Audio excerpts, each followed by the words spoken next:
Welcome, everyone. Thank you all so much for being here. This is our first of many Lunch and Learn events. Thank you for joining the Institute for Innovative Governance for our Lunch and Learn series this year. It's my great honor to introduce our speaker for today, Dr. Ibrahim Al-Marashi. Received his doctorate from the University of Oxford, writing a thesis on the 1991 Gulf War. He is Associate Professor of Middle East History at California State University, San Marcos, a lecturer here at San Diego State University, an advisory board member of our Institute of Innovative Governance, as well as the International Security and Conflict Resolution Program here at SDSU. He lectures in our School of Public Health, as well as our School of Journalism and Media Studies. You're a little busy. Yeah, just do it. He is also an invited professor in the Department of Visual Arts at UC San Diego. Both Dr. Al-Marashi's academic and policy publications focus on the military history between the US and the Middle East, including Iraq's armed forces and analytical history, published in 2008, a modern history of Iraq, published in 2016, and a concise history of the Middle East, published just last year, all with Routledge. In terms of policy work, he worked on the history of Iraq and Iran's weapons of mass destruction program and nuclear program, respectively, at Middlebury's James Martin Center for Non-Proliferation Studies. And he is currently the academic director for the Center for the Global Gulf, currently working on the history of American and Chinese relations with Iran, Iraq, and the Gulf Cooperation Council. Dr. Al-Marashi is off to Madrid, Spain, as an invited professor to teach the big history of innovation and ideas and the history and politics of outer space. Thank you all for being here. I'm going to turn it over now to our illustrious guest. Thank you. And what wasn't mentioned in that bio is we both are products of Salinas, California, and Megan studied with my sister. So this is also a quite nice family affair. Not right now. So I just want to give the a land acknowledgement before I begin, and then I'll request if we have 80 seconds of silence to commemorate every year since Hiroshima. But I want to acknowledge the land on which we gather is the traditional and unceded territory of the Kumeyaay Nation.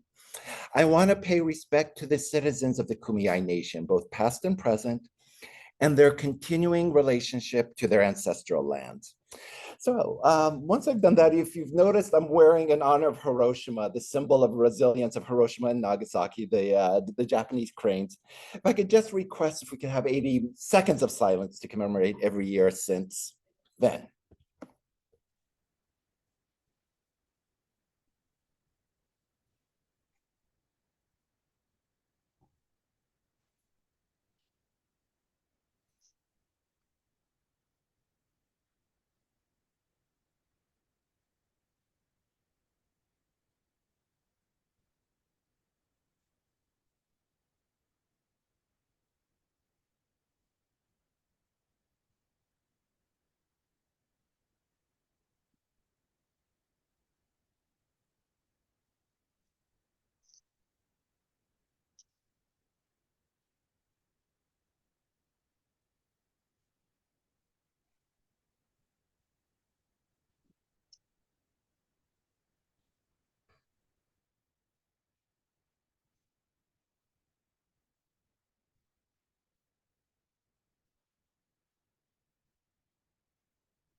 Okay. The 80 seconds is symbolic, but I'm also doing this as an exercise because if I did for 9 more seconds, we would be that close to doomsday, according to the Bulletin of Atomic Scientists. And this is who I'm going to be talking about today. So just very quickly, this is Lunch and Learn. So what am I going to try to teach you is what is in an institution devoted to innovative governance, what role can history play in terms of policy? What are primary sources for peace education? And then finally, what role does the humanities play in policy writing?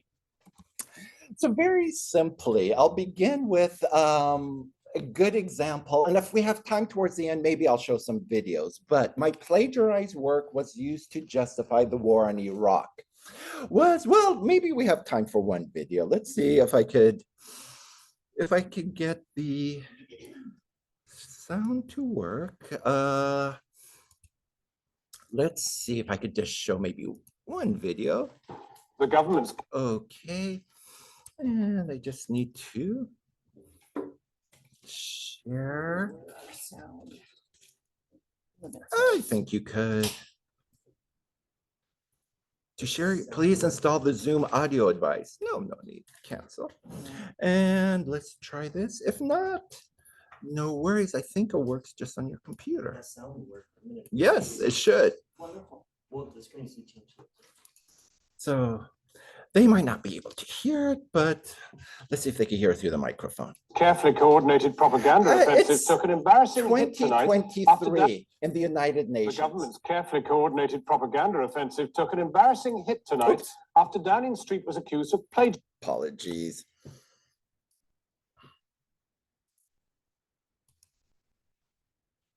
Okay. Let's have a flashback to 2023 and how these events are related to the events over the summer of 2025 and how does this relate to Hiroshima? Sorry. The government's carefully coordinated propaganda offensive took an embarrassing hit tonight after Downing Street was accused of plagiarism. The target is an intelligence dossier released on Monday and heralded by none other than US Secretary of State Colin Powell at the United Nations yesterday. Channel 4 News has learned that the bulk of this 19-page document was copied from 3 different articles, one written by a graduate student. Our defense specialist, Julian Rush, has the details. I will try to capture... On Monday, the day before the US Secretary of State Colin Powell addressed the UN, Downing Street published its latest paper on Iraq. It gives the impression of being an up-to-the-minute intelligence-based analysis, and Mr. Powell was fulsome in his praise. What's being hidden? I would call my colleagues' attention to the fine paper that the United Kingdom distributed yesterday, which describes in exquisite detail Iraqi deception activities. Published on the Number 10 website and called Iraq, its infrastructure of concealment, deception and intimidation, it outlines the structure of Saddam's intelligence organizations. But it made familiar reading to a Cambridge academic. Many of the words and phrases that it used I recalled from another context. So I searched around the other articles that I'd read on Iraq's organizations, its military and security organizations, and realized that large sections of the British government's dossier were actually copied. Copied from here, an article last September in a small journal, the Middle East Review of International Affairs. Its author, Ibrahim Al-Marashi, a postgraduate student from Monterey in California. The document, the British government dossier, is 19 pages long. Most of pages 6 to 16 are copied directly from that document. Word for word. Word for word. Even the grammatical errors and the typographical mistakes are copied. Large sections do indeed appear verbatim. This, for example, 6 paragraphs long on Saddam's special security organization. The exact same words are in the Californian student's paper. Of military intelligence, Al-Marashi writes, the head of military intelligence generally did not have to be a relative of Saddam's immediate family nor a Tikriti. Saddam appointed Sabir Abdulaziz al-Duri as head. Note the comma after appointed. Downing Street paraphrases the first sentence, but the second is cut and pasted, complete with the same grammatical error. Academics take plagiarism seriously. It's intellectual theft. Downing Street didn't ask for permission to reproduce the work, which is not current, but actually an historical analysis of the Iraqi occupation of Kuwait before the last Gulf War. He's writing his PhD thesis on the operation of Iraqi forces inside Kuwait.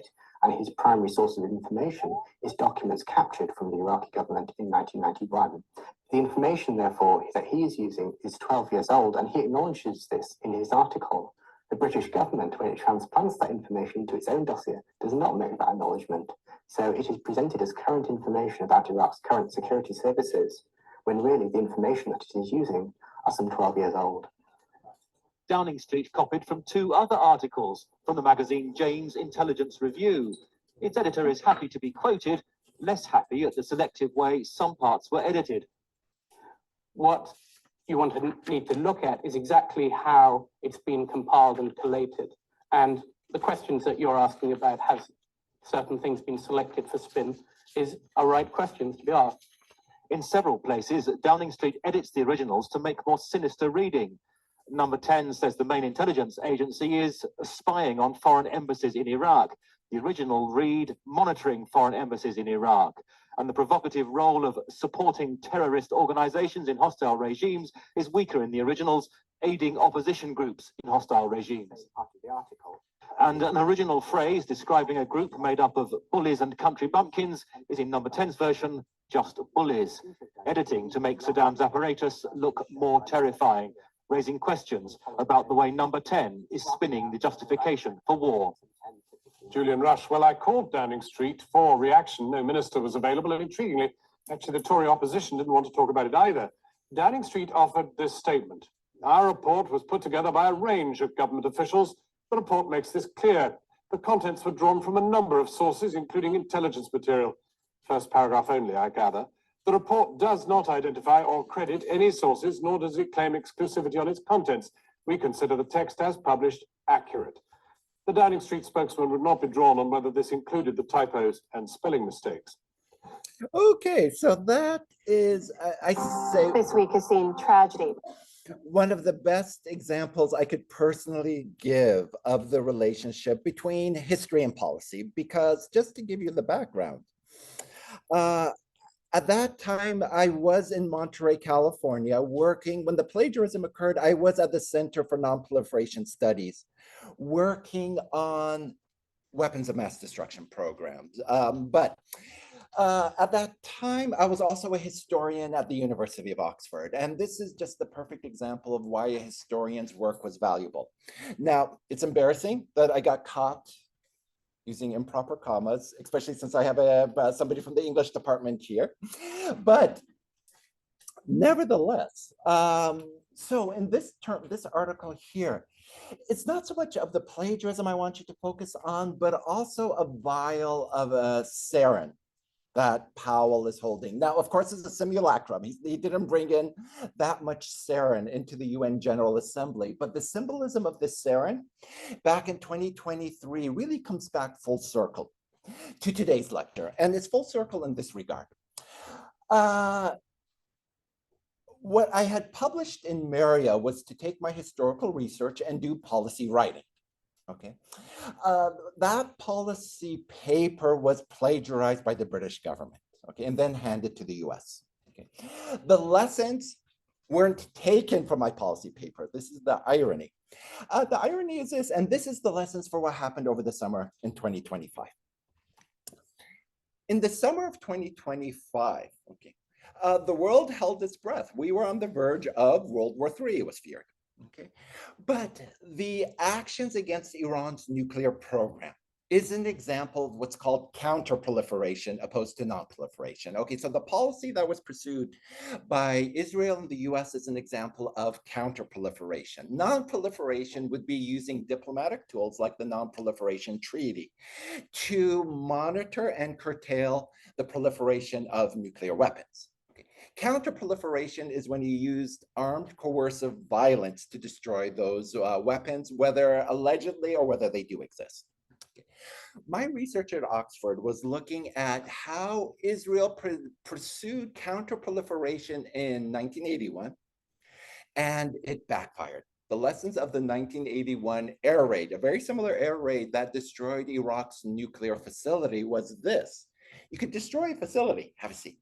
But you cannot destroy, number one, the know-how in the Iraqi scientists' minds on how to create a nuclear weapon, and that usually bombing a nuclear facility has it's counterintuitive. If you bomb a facility, you make the bombed even more determined to pursue a nuclear program despite the attacker. And that's exactly what happened. In 1981, Israel destroyed a facility. It only set it back, but it made Saddam more determined to pursue a nuclear program, pushing the program literally underground. So that on the eve of 1990, when the US went to war against Iraq, the 91 Gulf War, part of that war wasn't just to eject Iraqi forces from Kuwait, that too was American counterproliferation. And again, Iraq's nuclear facility, amongst many other, were bombed, okay?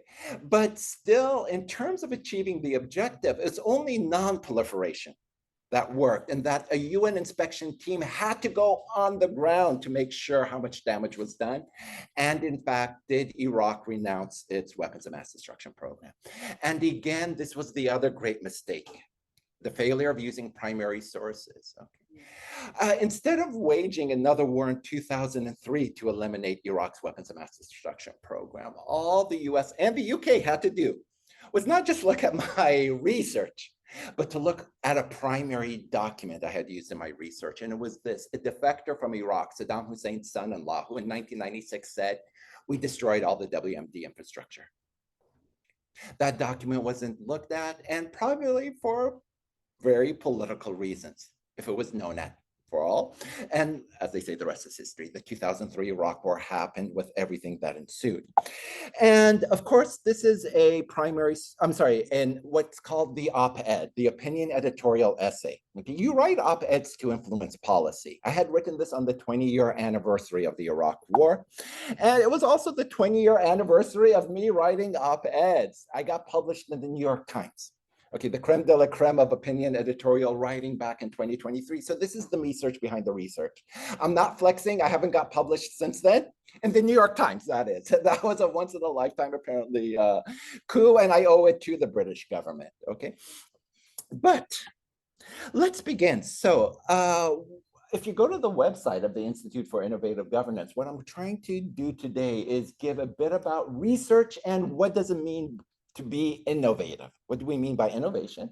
And then finally, focusing on the education. How do I educate about the atomic age? And more or less, it's been 80 years since we've been in the atomic age. Okay. And then I'm just going to give you my conclusions ahead of time, because as an academic, I know I never finish my conclusion. So here's my conclusion. Here we are at the age of the atomic age, 80 years later. We've entered now also the artificial intelligence age. And who knows what the confluence of these two ages means for the future. I recommend, so this book is about innovation. How will artificial intelligence allow innovations in the atomic age? The chapter I wrote was, well, there's a couple of subjects I'm going to be working on today. One is deep fakes. What do deep fakes mean for non-proliferation? And where is my chapter? Here I am. Artificial intelligence and the nuclear arms race. What does AI mean for obtaining nuclear arms? Okay. This is what I mean by innovation. AI now is what we would call, and let's look at this book, The Origins of Victory, How Disruptive Military Innovation Determines the Fate of Great Powers. Okay. And I have to thank Alan for inviting me to your class, because one of your students who showed me this book, in fact. This is the great thing about this campus. I always learn from the students here. What do we mean by disruptive military innovation? Let's go now to the Bulletin of Atomic Scientists. Okay, a group that was put together by Oppenheimer. Okay, something that didn't make it into the blockbuster movie, but after the events in Hiroshima, the Bulletin of Atomic Scientists was established by Einstein and Oppenheimer as a group of concerned scientists. Okay, and they came up with the infamous doomsday clock. How far are we in the terms of the span of an hour to a Armageddon? The doomsday clock for most of the Cold War was at 17 minutes to midnight. Okay, midnight symbolizing the end of life as we know it. During the Cold War, it might have been at 17 minutes. During the Cuban Missile Crisis, it didn't change that much, to be honest, because events were moving too fast for the scientists to adjust the clock. Do you know how close we are, according to the bulletin, to doomsday? In 2024, they moved it to 89 seconds. It's never been this close. And why 89 seconds? It's not just the politics coming out of DC, it's a combination of innovations in biological warfare, as well as climate change. Okay. And so this is the Bulletin of Atomic Scientists began as a mimeographed pieces of paper to one of the greatest coalitions of both academic, scientific, peer-reviewed articles, right there, that's what you have to pay for, that's the one I wrote, on NATO and climate change, and some free ones. You could get here what I wrote on the eve of COVID. Okay, so this is my work for the bulletin. What are disruptive technologies then? Okay, the innovations, in other words, right here, the sarin shortcut. Remember that vial I showed you? Sarin is a biological weapon. It's a how AI lowers the bar for chemical weapons. Sarin is a nerve agent. Okay, sarin is a nerve agent in this case. How can AI help the synthetic production of the chemicals that make this nerve agent? This is the question asked in a very recent article. These are the disruptive technologies, including, playing with vaccinations. Is disruption in the worst kind of sense, okay? And what does this mean, okay? Well, when we go to the atomic age, a Swedish man tries to build a nuclear reactor in his kitchen with materials he bought off eBay, okay? Well, this is what we are. If this person had artificial intelligence helping him, okay, how close could he have gotten? And so I'm just going to show you some great policy writing. This is from Wired magazine. It's just a week ago. Wired is nuclear experts saying mixing AI and nuclear weapons is inevitable. And then another just great piece that came out very recently over the summer, how AI fuels the Israel-Iran war, deepfakes, okay? Deepfakes that were weaponized on both sides. Okay, these are all disruptive innovations, okay? And then let's not forget the forgotten aspect of Hiroshima. Another policy paper I've written about how a byproduct in the nuclear cycle, uranium is used in most of our armaments, okay? Depleted uranium, okay, is more or less the forgotten aspects of conventional warfare, okay? It is conventional warfare with weapons that are slow weapons of mass destruction, in that they usually contaminate the environment. And in this case, for frontiers and political scientists, we were looking at the battlefields of Ukraine, because in Iraq, depleted uranium was deployed on Iraqi soil. Depleted uranium is being used, contaminating the soil of Gaza to this very day. But in Ukraine, both sides are using it, both the Ukrainian military and the Russian military. Now, of course, this is tragic because, of course, we often forget Ukraine is also the site of Chernobyl, that nuclear disaster as well. So, more or less now, what I'm going to talk about today, I want you to think of the following, okay? In terms of op-ed and the conventional media, if op-eds are meant to influence policy, just as a lot of other media, I want you to think of this. How much of the media we consume, and if you consumed media during the last 12-day war, falls into this category, opposed to what I call resolution media, because we tend to forget the word resolution is what? It's trying to find a resolution, right? So if you look at this and just ask yourself this, okay, how much of the media we consume, including op-eds, and I'll show you an example that falls into this trap, focuses on conflict, two parties, and one goal, winning, opposed to exploring causation, goals, and issue of both parties. How much of it is us versus them? Number two, giving voice to all parties. Okay.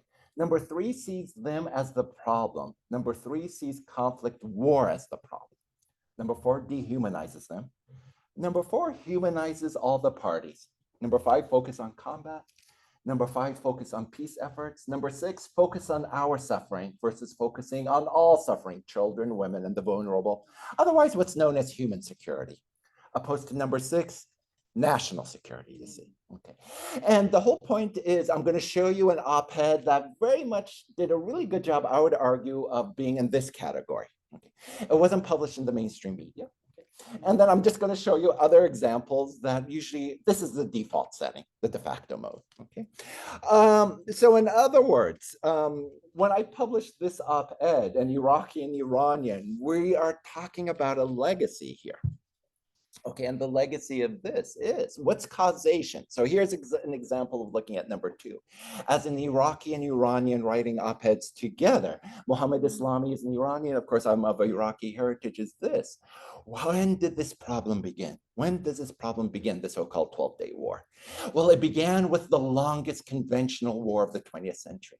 The longest conventional war of the 20th century was the Iran-Iraq War, where my ancestral country deployed weapons of mass destruction against Iran, and the United Nations turned a blind eye to that. 8 years of chemical weapons use against Iran did not result in condemnation against Iraq. In fact, the US tried to blame Iran for chemical weapons use, in fact.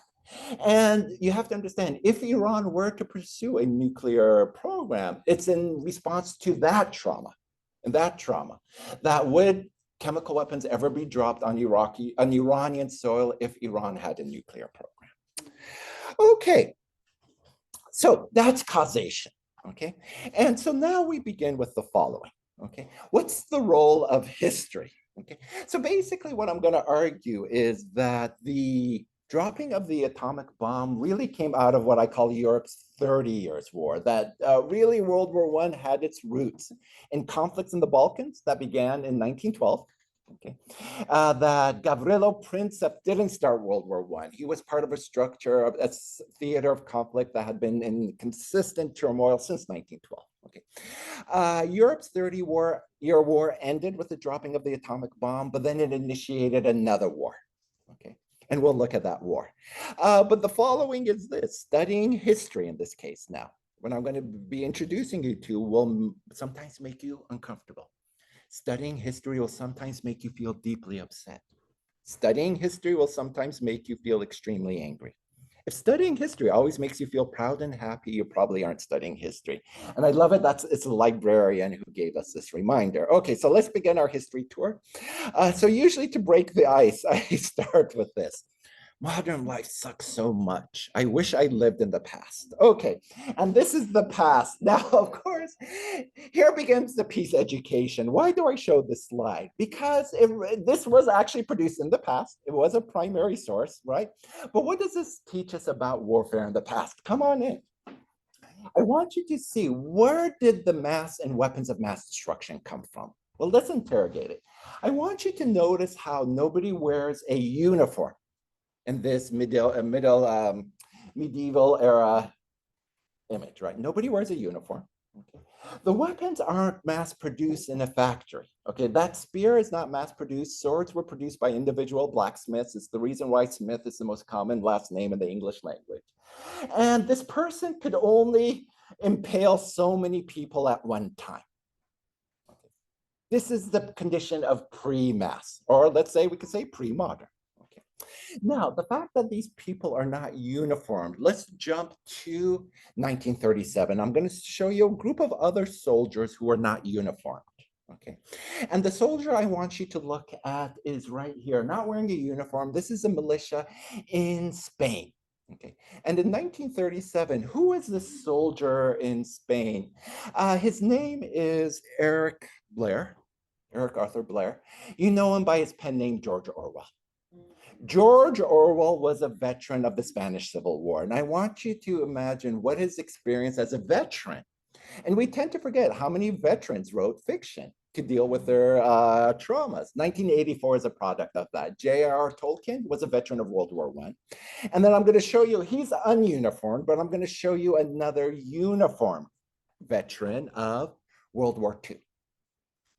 His name is Ian Fleming. Okay, and I'm going to show you these two veterans. Ian Fleming, wearing a uniform, worked for British Naval Intelligence, and Orwell, okay, for a Trotskyist Spanish militia, both veterans of World War II. And the amazing thing is this, even though they're both fiction writers, they got policy really good. And I'll tell you how so. Their fiction served as a way of imagining policy. Orwell got the Cold War right, and I'm going to show you how. And I want you to think of 1984 as a way of kind of predicting the Cold War. Ian Fleming got the post-Cold War era right. I want you to think in Ian Fleming's novel, who causes mayhem? It's not the Soviet Union. It's super empowered individuals. Okay, think of Dr. No, okay, for example. And in the age of the 21st century, I want you to think of super empowered individuals. Osama bin Laden, Bill Gates, Elon Musk. I'm not trying to equate them, but I want you to think how these individuals have the ability to affect global politics. Okay. What did George Orwell witness? And here comes the innovation. George Orwell witnessed in 1937. Here's a disruptive innovation. This is a passenger aircraft. Okay. But if you notice, there's a modification on this passenger aircraft. Instead of carrying passengers over mass distance with the fuel of modernity, petroleum, the innovation is this. Okay. Rigging bomb bay doors to drop bombs on the masses for the first time in history. Okay. What did George Orwell witness in the fields of Spain? The bombing of Guernica, also commemorated by Pablo Picasso. Okay. What is being depicted in this painting is the people's horror and shock for seeing death coming from above. You see, you have to imagine for most of pre-modern human history, the enemy massed on the horizon and besieged your city, or the ships came into your harbors and bombed you, right? This is the innovation in Picasso's painting. The innovation is this, the ability to project death from above. It's the year 1937, right? Who would have guessed in 1945 then? And that's the disruptive innovation. Okay, the innovation is, okay, these planes were kind of rigged. You didn't have the mass production here. Okay, the disruptive innovation, who would have guessed 1945? Okay, when you're looking up in the sky in Hiroshima, 600 meters above you, the sun is literally being recreated above your head. Who would have guessed by 1945, from 1937, from that shock of having the town of Guernica bombed in the air? Okay. A bomb exploding above you, 600 meters above you, recreating the sun on Earth. That's the disruptive innovation. Disruptive means creating an innovative, in this case, destruction on a massive scale. People forget that at the UN General Assembly, there is a simulacrum, okay, in the UN General Assembly saying that Guernica would never happen again in 1937. Okay. But as we all know, Guernica did happen again.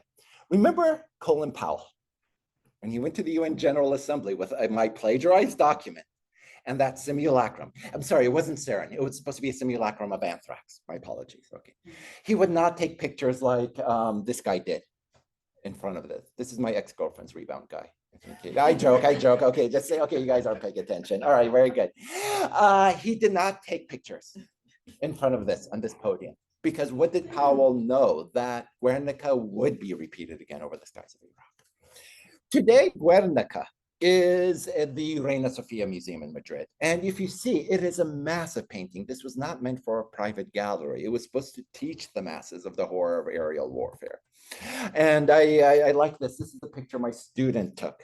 Okay, so basically I kind of forced her to be a witness to this painting. Now another image is also the year 1937. And now I go to, and this is kind of going into the resolution media, okay, showing a child at the Shanghai train station. This train station had been bombed from the air by the Japanese Air Force, probably the Mitsubishi Zero. It's the same year. Maybe the Zero was produced a bit later, but it's the same year, okay? And again, I asked that question, who would have guessed? Instead of a Chinese child, okay, crying from being bombed in the air. Of course, this is a recreation, okay? Here's the disruptive technology of the plane traveling a mass distance. And the way an atomic bomb works, what is the mushroom cloud? The bomb never actually hits the Earth. You're creating a sun above the target. It's like I said, 600 meters, okay? Basically, a fireball is going created. 300 meters goes in the sky this way, 300 meters go in the skies this way, and it creates the vacuum that leads it to the mushroom cloud here. Okay. Now, Combine that with the first human-made object that ever entered what we could call suborbital space, the V2 rocket. This was basically the work of a person named Werner von Braun. Werner von Braun was a scientist working for Germany during World War II. When he heard of the first object entering space and landing back on Earth, he said, okay, that's great, but we hit the wrong planet. He wanted this technology to take humanity to the moon, to Mars, okay? But you have to understand, the same technology that was used in the V2 is more or less being used to this very day to escape Earth's gravity. That's the V2 rocket. Okay, and Werner von Braun and that same technology, okay, basically that's what took humanity to the moon. Saturn V, referring to the 5 engines below that took the humanity to the moon. All an evolution of the V2. Okay, Werner von Braun came to the US, the precursor of the CIA, tried to find him. He made it very easy by surrendering to the US, hoping he wouldn't be captured by the Soviets, and basically working with that other very super empowered individual called Walt Disney. Werner von Braun and Walt Disney sold the space program to the US. Remember, taxpayer money had to pay for this, and Disney helped. Think of Tomorrowland, helped agree to this policy. Now, what if I told you the entire space race was basically could have served as a dual use technology? And here's a disruptive technology. It was the Soviets who first put a satellite into orbit, otherwise known as Sputnik. And Sputnik sent a double-coded message to the US. If the Soviets could put a satellite into space, surely they could put something else into space, a nuclear warhead. So just as we call these rockets, we could use the word interchangeably. It's the same technology that we also call ballistic missiles. So now let me put all this disruptive technology together. Okay, very simply, separate these two and mayhem ensues. Okay, of course, this is what we call nuclear fission, right? So here comes the primary sources, just to see what was the first atomic bomb. What did it do? Okay, at 5:30 a.m. on July 16th. Okay, here it is being loaded into the ground. Okay. And remember when I began with this 80 seconds exercise? Let's look at it at 100 meters. The first detonation, 0.16 meters, okay. 0.25 meters, 0.025 seconds. Okay. And then you have to zoom out, okay?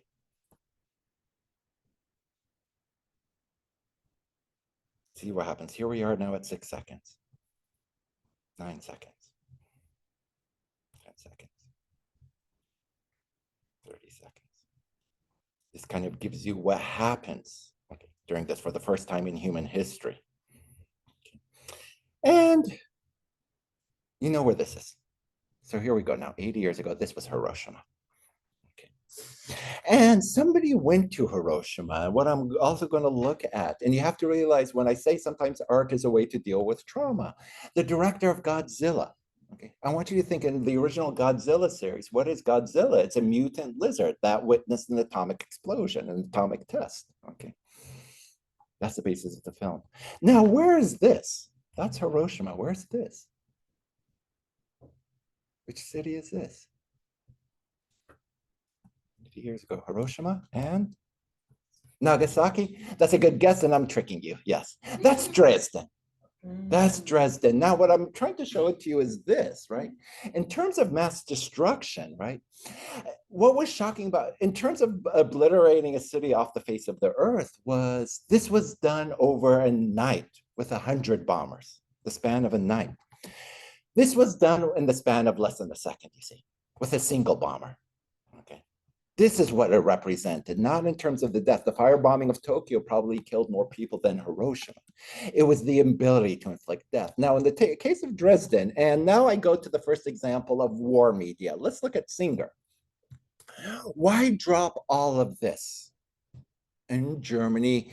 And it comes back also to the detonation of the atomic bomb over Hiroshima and Nagasaki. It was more or less showing the Russians, presaging the Cold War, showing them what we could do.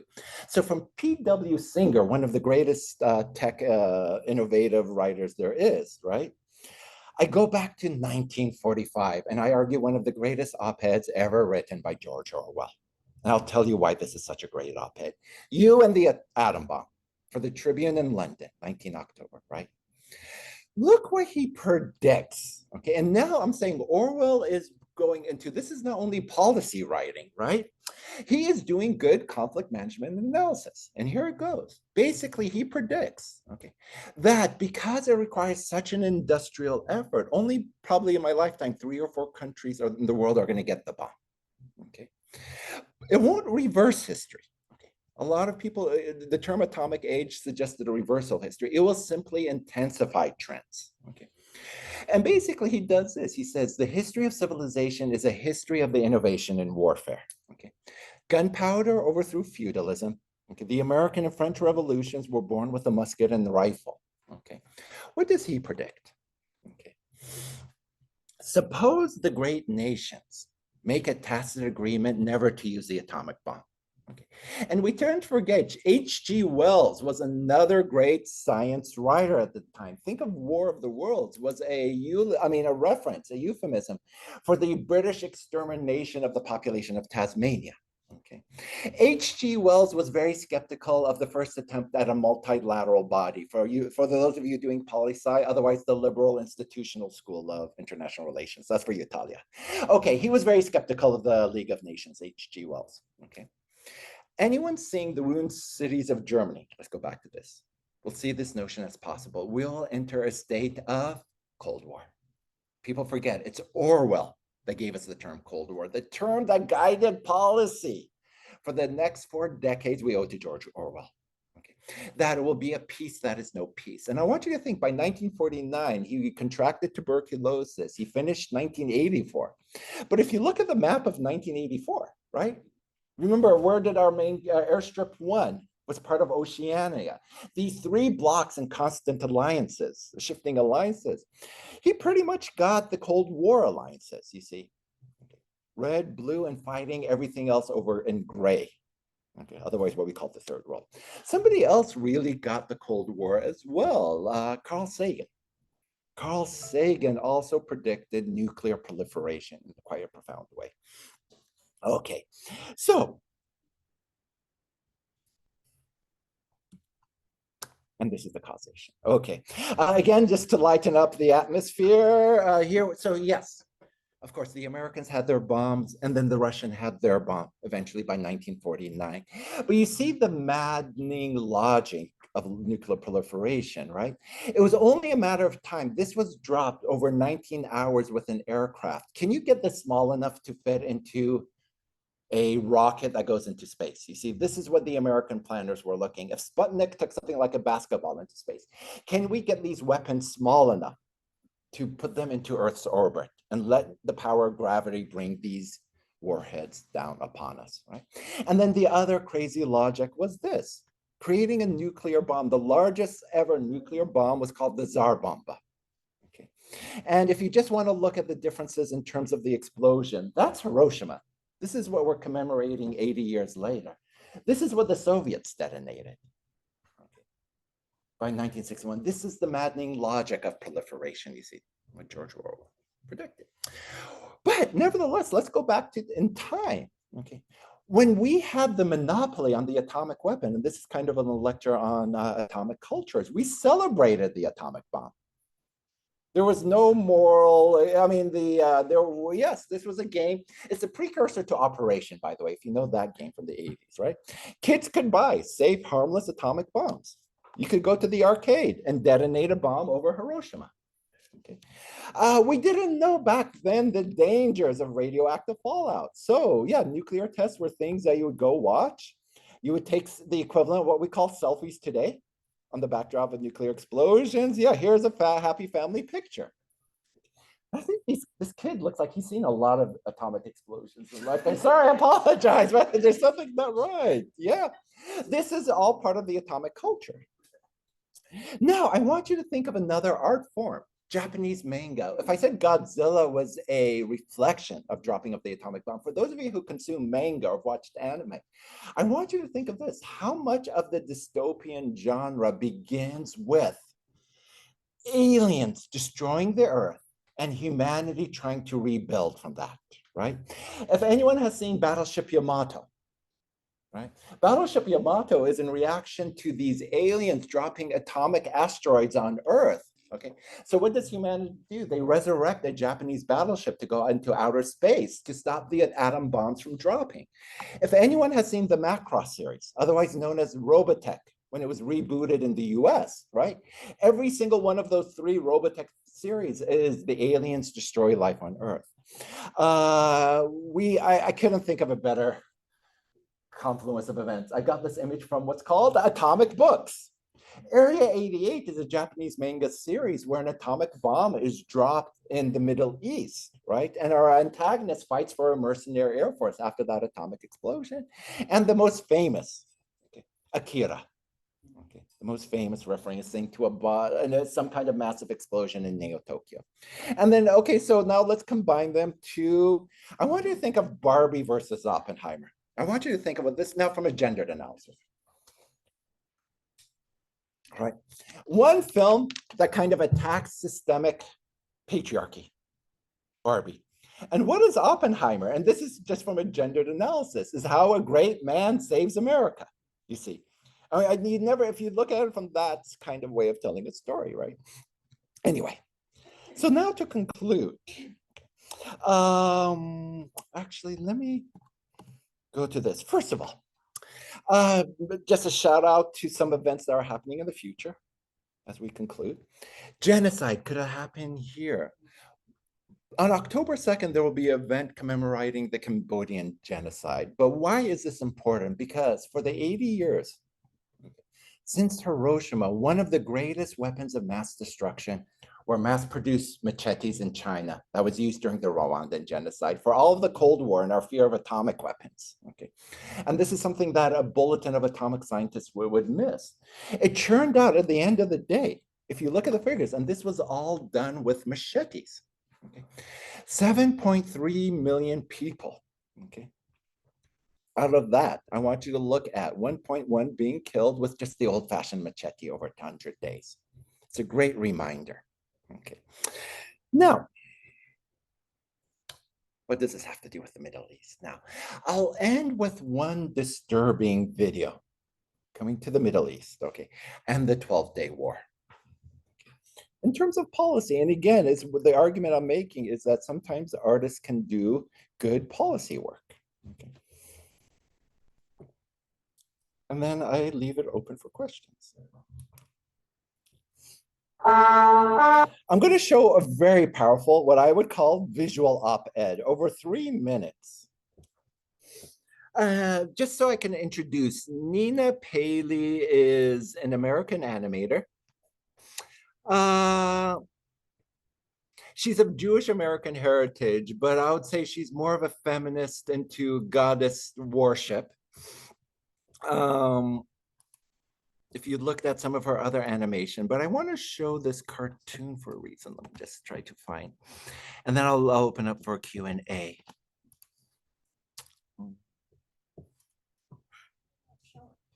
I'm going back. Let's try. Zoom is not recognizing it, but let's, if I could, I can't get the button. Do you want to maybe, It's open. It should be on your Chrome. yeah. It should be there.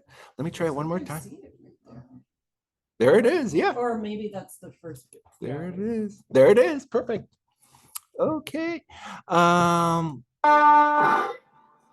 So in this particular case, just to say, this is produced by Nina Paley. Okay, I want you to think in terms of disruptive innovation and innovative governance.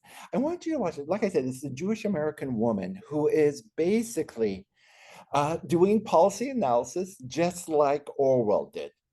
And of course, the land she's talking about is this very geopolitically important piece of land. Let's just call it the Holy Land for the sake of convenience. Okay. And basically, she's asking how many people in history have claimed that this land is mine?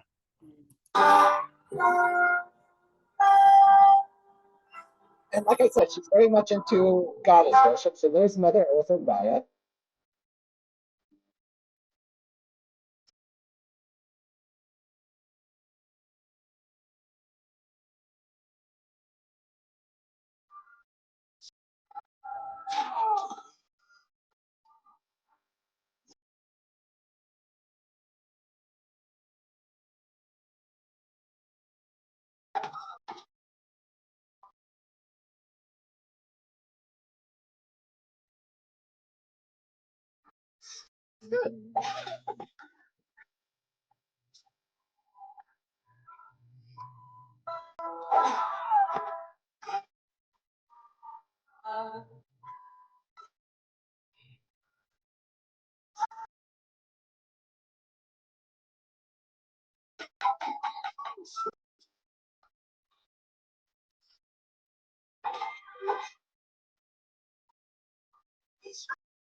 Notice what the tank is made.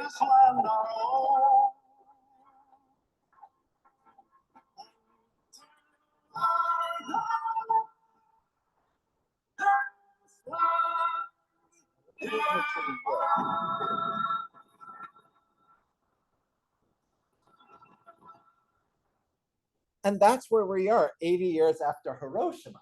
Okay. That mushroom cloud, okay, over the Middle East.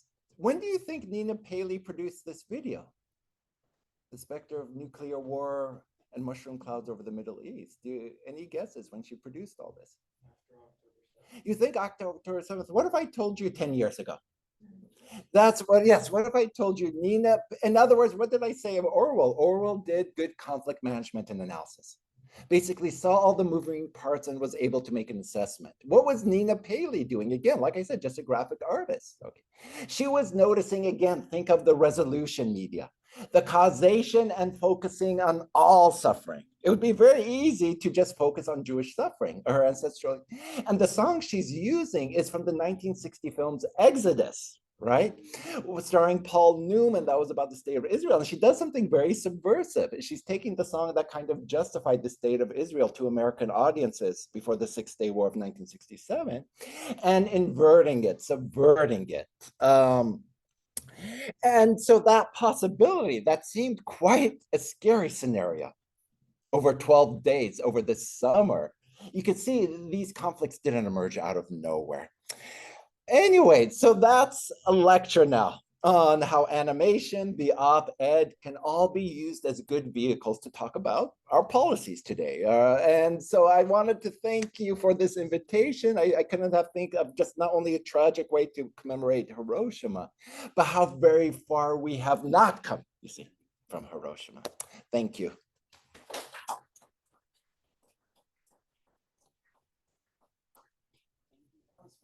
Thank you. Any questions, thoughts, observations? And I think, yes, please. The 9 seconds left? What does that entail? 9 seconds. So how did they come up with the 9 seconds? The Bulletin of Atomic Scientists, basically, they just keep on moving it. So before 2020, when was the election? God, it seems like time moves so fast. So by the time 2024 had ended, right? The elections are over. The change in leadership was them, apparently enough to go from 90 seconds to 89 seconds. Tragically, coming very close to the 80-year anniversary. I'll tell you, when somebody wrote 50 years after the bombing of Hiroshima, the director of the Lawrence Livermore Lab, another lab that's very important for nuclear science, basically 50 years ago, he said, I feel that the threat of nuclear war is a very distant memory. And 30 years later, now he's writing on the 80-year anniversary, and he says, my words 30 years ago, I think it's towards the end of the Cold War, I'm sad that they're no longer valid. And that's, again, a good reason, because for a good number of you, you probably can't even remember just the optimism when the Cold War came down, that the possibility of nuclear annihilation being averted. I think it's kind of worse for your generation, because for a good number of us here, it was just the Cold War we had to worry about. And I want you to think of our films. War Games in 1983. If you remember the ABC series in 1986, The Day After, shown on ABC, and the Terminator franchise. Yes, yeah, those were all our Cold War anxieties, right? For you now, I want you to think of the films you watch, right? Don't Look Up. It's not about an asteroid hitting the Earth. It's about not paying attention to fluctuations in the climate. So whether it was COVID, climate change, and add that now the possibility of nuclear war, which is quite scary. And so that's what the Bulletin of Atomic Scientists look at. And so that's, yes. For the bulletin, do they believe, is there an assumption that nuclear Armageddon would come from a certain place, like from NGOs, or would it come from governments only? Is there like a preference for a theory on that? So it's a bunch of scientists and both. So both. They just had a very good article come out.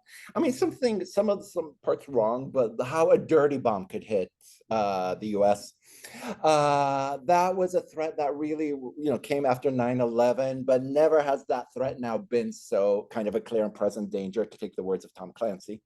His novel deals with the, detonation of a dirty bomb by a non-state actor. So both, and that's why the clock moves. You see, 17 minutes during the Cold War was because the nuclear monopoly was held by states. So basically, equally, you add all of this up, and that leads to these kind of worrying scenarios. And like I said, if a Swedish guy could, get enough material to, produce a nuclear reaction in his kitchen, the fear is AI could give ideas on how to make synthetic chemical or nuclear weapons like never before. And just so you know, how does this work? I mean, when you make something, if sarin, just an example, LSD, right? Is the synthetic production of what the high you would get from ergo. Ergo is kind of a fungus that infects wheat that probably induces a psychedelic trance, right? And a guy named Albert Hoffman accidentally discovered LSD and went home very high. And there's a day that celebrates that, called Bike Day. Okay. The same thing with, you could recreate synthetic materials to make a chemical weapon like sarin, and AI won't flag that you're trying to make this, you see. Think AI, whether it's fentanyl, AI can help in ways in making fentanyl another weapon of mass destruction that really should deserve that title. So these are all the ways that, policy is failing to catch up to what AI can do, you see. And so that's where the governmental agent can cause so much havoc. It's just expanding the access to information. The barriers to entry, yes. So if we think of the ultimate disruptive innovation, let's go back to this. Let's go back to what does it mean to have innovative governance. So what is innovation? So an innovation would be, I would suppose, Netflix sending DVDs to your home. The disruptive innovation is when they streamed and put Blockbuster out of business, you see. Blockbuster did nothing wrong. They just didn't innovate, right? An invention would be the drone to take surveillance. Okay. A disruptive innovation would be combining artificial intelligence for a drone that could carry a nuclear warhead. That would be I wouldn't think of any state would be stupid enough to give that much power to a drone. But just think, could that be a future scenario? If you wanted the ultimate second strike capability, your nation's wiped off the earth, keep a drone in the sky, it will make the decision to drop the bomb on the end. I'm just thinking out loud of that would be like an example of disruptive innovations. And that's the future. That's the possibility. Yes. What do you think of the nuclear carriers in the Middle East? The nuclear Like aircraft carriers? that come from San Diego, by the way. Yeah. Most of the carriers, and this also says, I mean, aircraft like the USS Abraham, for example, if the Abraham Lincoln, USS Lincoln. Well, these were aircraft carriers whose routine deployments are supposed to be in the Pacific. Right now, we've seen an unusual amount of U.S. carrier deployment in the Middle East. And we also tend to forget that the global is local, that maybe 10,000 people at one time from the San Diego area are deployed for this mission that we rarely pay attention to, you see. Because, and why is this important? Because when we create terms like the forever war, think of the Cold War, right? Forever wars are things that we're trying to avoid, right? But what's mistaken, or what's problematic, is we forget that these forever wars are still, how do we define it? But this is what I think about it, is the forever wars really haven't ended. The costs associated with these forever wars as well. That's what I think about it, is there's something problematic, yeah. When do these wars end? Okay, when you elect a president saying he'll end the forever wars, this has not happened yet. That's what I think about these deployments, is they're just constant mobilizations that we don't pay attention to, that are extremely costly, that are mobilizing large segments of the San Diego population. It's an example of how these events are not far away, that they're very much local. That's my impression, that this is a conflict that, let me put it this way. The US, how long has the US been involved in military engagements in Iran? Does anyone know? When did it begin? World War II. We forget during World War II, what saved Stalin were American truck drivers ferrying equipment to what was then the Soviet Union, Azerbaijan, and Armenia. That was the only way you could get weapons to Stalin so he didn't fall. That's what the US saved the Soviet Union. We tend to forget that. Since World War II, the US has been in Iran. What does that mean? Iran is a very important geostrategic location. And Iran's most famous anthem, its unofficial anthem, is a song called A Iran. Okay. A Iran was written by a poet who saw an Iranian grocery store owner get beat up by an American GI. And he wrote that song to unite the Iranians, to just remind them of their national pride. And it's still sung to this day. An Iranian will hear that and tears will come down his or her eyes. That was, okay, so here we are in 1945, right? And here we are in 2025, and there's the US off the shores of Iran. Not on Iranian soil, as far as we know, but with those aircraft carriers. That says a lot.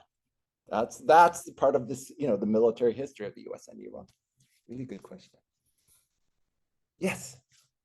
So I'm wondering if you could talk a bit, or maybe clear up a little bit more about what precisely you mean when you talk about disruptive innovation. I think what I'm hearing you say is that this is innovation that on some sort of widespread level produces obsolescence, right, in a meaningful way. I guess what I'm wondering along those lines then is all sort of like what we might call significant innovations, are they all disruptive?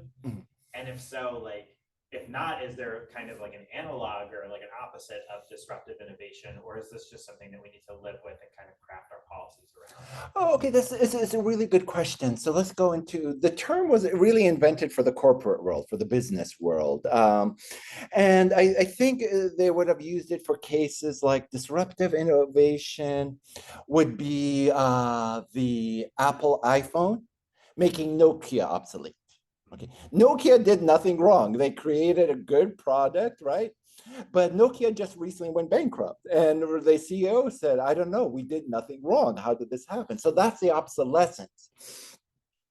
With disruptive military innovation, the obsolescence is other nations and making one nation supreme. I think that's how the author meant it. And so, yeah, this is then the question. Basically, his argument was this, and here we are now in the crux of the future. So disruptive military innovation would be this, in terms of the author who I'm using, was that Germany's Blitzkrieg, the use of radio, combination with attack aircraft, tanks, and infantry moving in a synchronized manner, made Poland obsolete. and also enabled the Holocaust as well. That would have been a military, a disruptive military innovation. The U.S. using aircraft and the Air Force to drop the atomic bomb over Japan would be one example I think he would have used. And really now, I mean, what's the big major question? Is China ahead on this game of creating some kind of disruptive innovations that we can't catch up to? So I think that's what the author is taking something from the business world and applying it to the realm of international security. It's an uneasy fit, but it's the best word we have to describe it. Talking about policy to prevent nuclear proliferation, like what exactly can we do with like powers that don't really abide by treaties or something like that? How do we like force them without actual military intervention? Okay. So good question. Treaties work because treaties establish norms, and if you break those norms, right, you look like an outlier. So there's the Nuclear Proliferation Treaty, right, and Iran is a member, but this is the problem: is Israel is not. You see, so you see how from there's also, we forget, there's another treaty called the Treaty for the Prohibition of Nuclear Weapons that recently started to gain traction. That's really much a product of the global South. Okay. So what do we do in terms of policy? Well, it's to have a consistent one, you see. And so this is what hurts, I would just say the US most. You basically attack Iran for violating the NPT. At the end of the day, this is what you're saying, right? But then also you turn a blind eye for a country that, you know, that has a nuclear arsenal, and you don't really, you reward, it's called nuclear passive. Okay, so Israel's policy vis-a-vis its nuclear program is we want the world to know we have it, but guess about it. And that the official term is nuclear opacity. So if you reward one country for nuclear opacity, but then bomb another, okay, then that's what undermines the norms of a global treaty. Now, of course, we're also not at a good time for this country enforcing global treaty. Think of the Paris Climate Accords as well. So if you talk about policy, that's it. You know, and again, this is coming back to the liberal institutional school as well as the constructivist school of political science, right?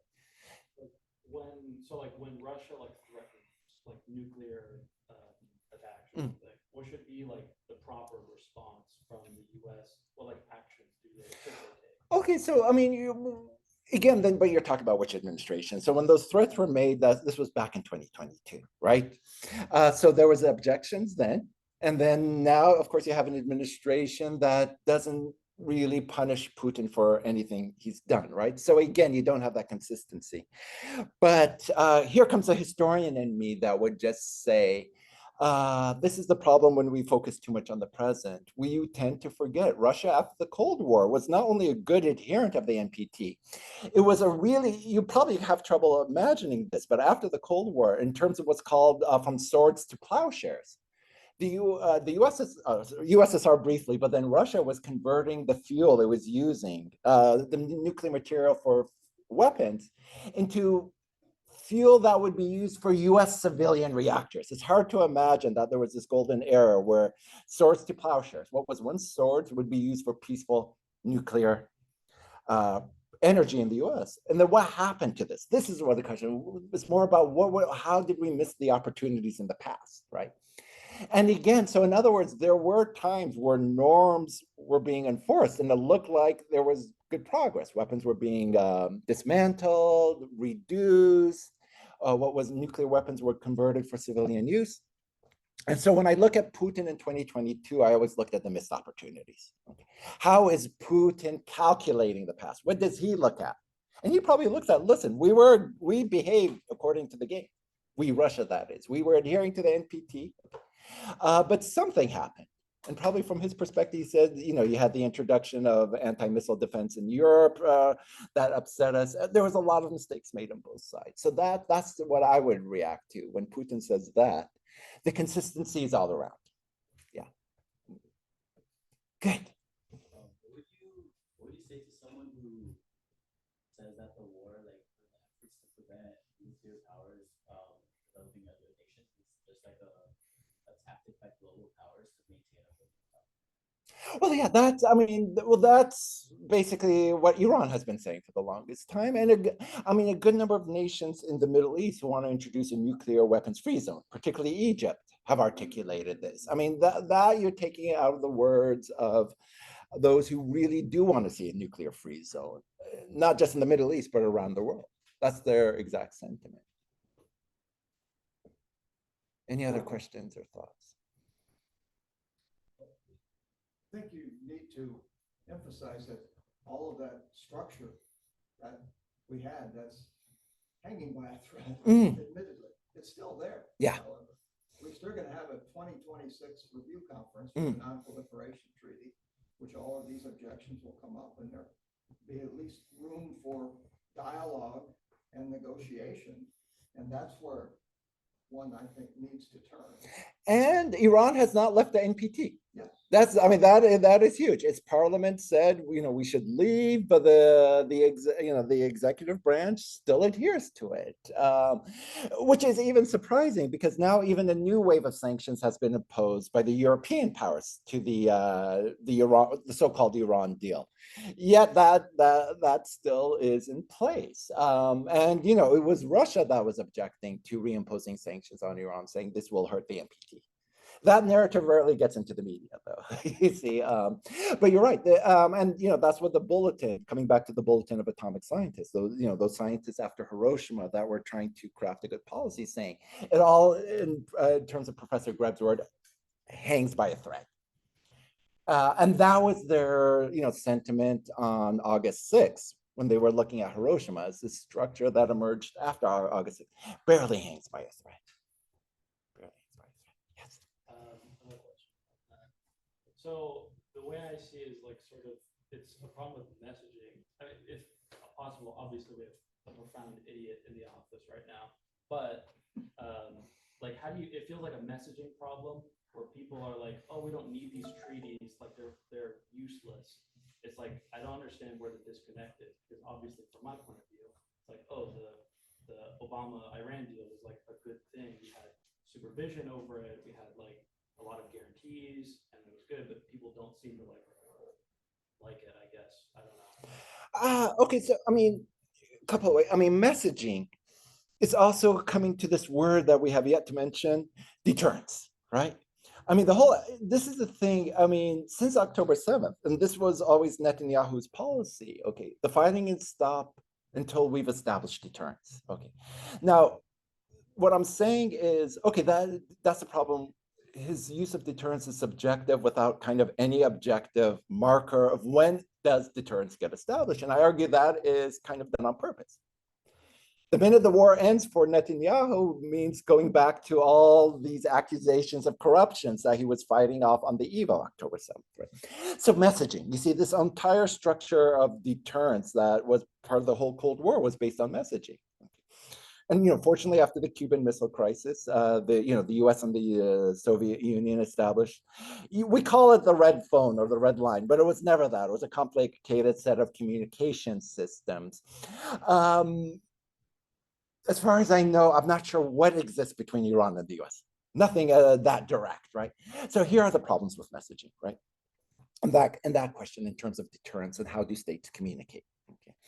And then when you were mentioning then about the 2015 deal, which again, 10-year anniversary passed without very little. I find it ironic that the 10-year anniversary of the Iran deal passed with the so-called 12-day war. Because I think it's connected, but then it also, look what I did there. Innovation is all about temporality. And I think this is where history comes in, right? To understand the word innovation or innovative, you have to understand temporality in terms of the past. What are you upsetting and where will this take us into the future?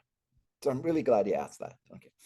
And if that's the case, if temporality is so important then, you see, you did something good. You went back to 2015 and said, you know what, this deal worked. And then you see how far I went back. I went back all the way to 1945 to just understand why are the Iranians,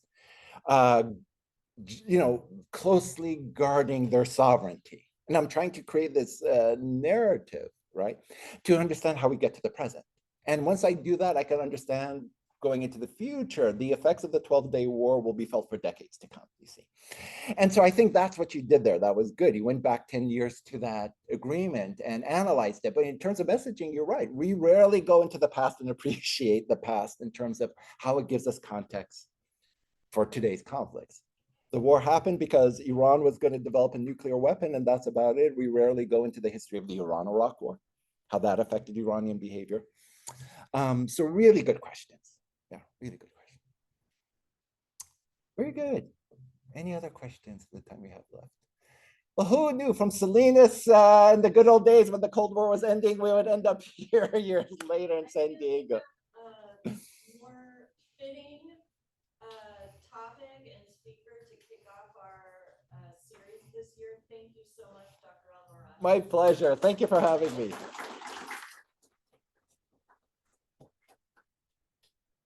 Thank you all for attending. We have extra food in the back, so take some snacks for later.